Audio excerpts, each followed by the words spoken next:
Good morning. Hope all of you fine.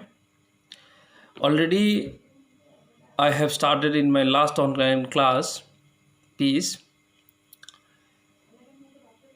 Today you see in English. First time you see our title. Our title is what? Peace. What does it mean? In very simple way we can say that peace means it is a one kind of feelings. It is one kind of emotion. It is a one kind of thinking system. That means it is a one kind of feelings which you have to captivate in your mind.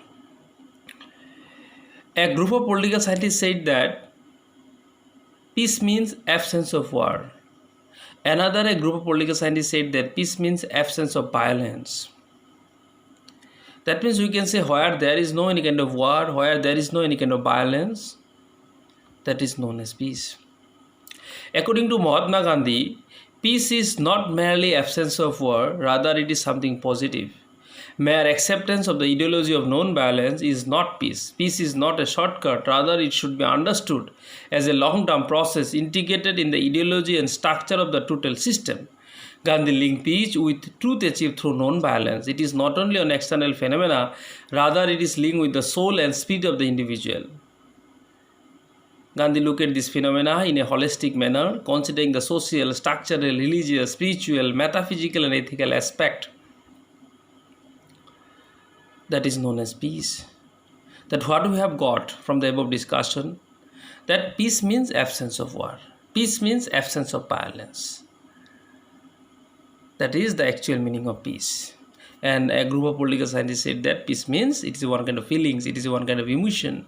Another group of political scientists said that peace means absence of violence. Another group of political scientists said that peace means absence of war. What we have got, that peace means absence of war, absence of violence, it is one kind of feelings, it is one kind of emotion, it is one kind of thinking system. That is known as peace. Next point you see, pacifism. What does it mean? Pacifism means it is a one kind of opinion, it is a one kind of doctrine which is related peace. In very simple we can say that where there is no any kind of war, where there is no any kind of violence, where there is no any possible to start any kind of violence or war, that is known as pacifism. That kind of opinion is known as, or thinking system or ideologies is known as pacifism. In broad sense you see, the word pacifism is derived from the word pacific, which means peacemaking.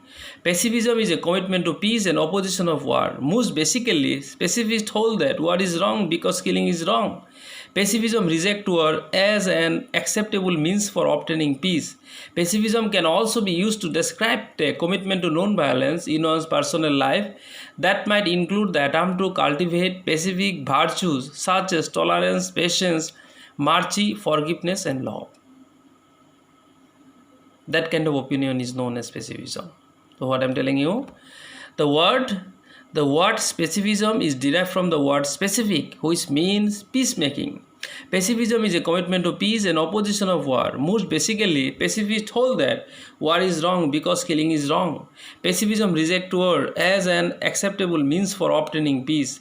Pacifism can also be used to describe a commitment to non-violence in one's personal life that might include the attempt to cultivate pacific virtues such as tolerance, patience, mercy, forgiveness and love. So what we have got, that pacifism means what? Pacifism means where there is no any kind of war, where there is no any kind of violence, where there is no any possibility to start any kind of war or any kind of violence, that is known as pacifism. Next point you see, structural violence. Structural violence means you see, in very simple we can say that suffering problem without any kind of complaint, that is known as structural violence. Structural violence means what? Suffering problem without any kind of violence. Structural violence is a term first used in the 1960s, commonly ascribed to John Galtung. It refers to a form of violence based on the systematic ways in which a given social structure, social institutions kill people by preventing them from meeting their basic needs. Institutionalized elitism, ethnocentrism, classism, racism, sexism, adultism, nationalism, heterosexism, and ageism are just some example of structural violence. That means it is one kind of ideology. It is one kind of dogmas. Structural balance. You have to keep it in your mind that structural balance means what? Suffering problem without any kind of complaint. Next, you see, next point, question may come in your exam, that under what condition war is justified? You see some ground where war is justified. Self-defense, self-determination, recovery of lost territory, non-member of the United Nations, domestic jurisdiction, enemy to the signatory to the charter. These are the grounds where there is war is justified. Self-defense, self-determination, recovery of lost territory, non-member of the United Nations, domestic jurisdiction, enemy to the signatories to the charter. Next portion you see that how can violence be eliminated?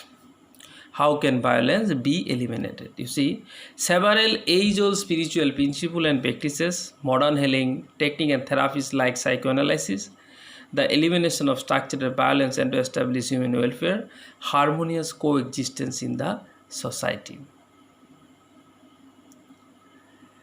Next portion you see, Panchashil, which is very important.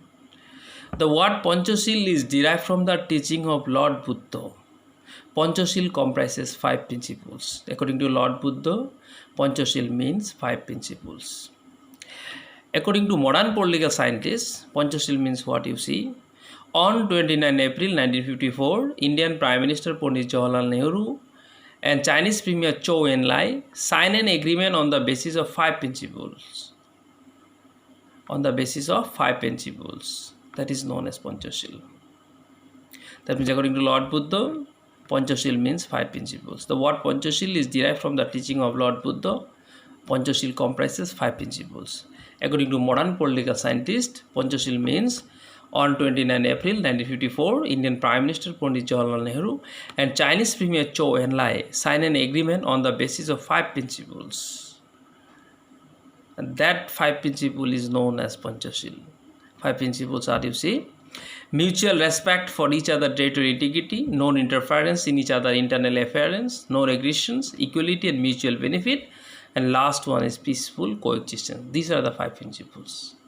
Mutual respect for each other's territorial integrity, non-interference in each other's internal affairs, non-aggressions, equality and mutual benefit, peaceful coexistence. These are the 5 principles of Panchashil. Question may come in your exam, which is very important.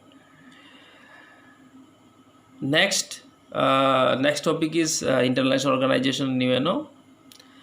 In my next class, I shall discuss about International Organization and UNO.